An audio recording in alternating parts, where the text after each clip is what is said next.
Mawag sa akin yung kontak ko. Nagkaroon na raw sila ng resulta ng fingerprint matching. There is a match!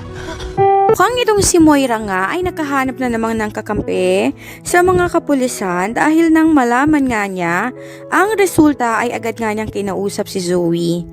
Ayon kay Moira ay tinawagan nga siya ng contacts niya sa loob ng presinto at napag-alaman niya na may resulta na nga ang fingerprint matching. At sinabi nga niya na meron ngang nagmatch sa isa sa mga kinuhanan. Nung mga oras na yon ay napabalik ko si Zoe ng tayo at tinanong niya kung sino.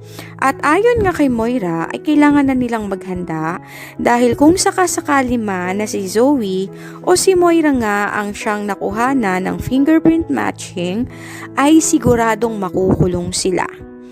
Tinawagan ni Moira ang isa sa kanyang mga tauhan at nakiusap siya na hanapan sila ng secret exit point palabas ng Pilipinas.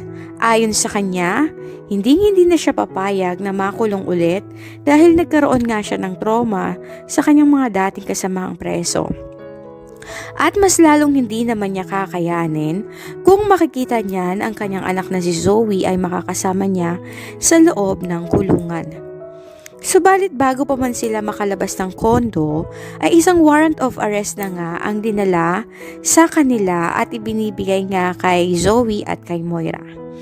Ayon sa mga ito, nagmatch nga ang fingerprint ng dalawa at hindi sila pwedeng tumakas o umalis ng bansa dahil meron na silang warrant of arrest. Ayon kay Moira ay tatawag muna siya ng abogado upang puntahan sila sa presinto at ginawa niya naman iyon.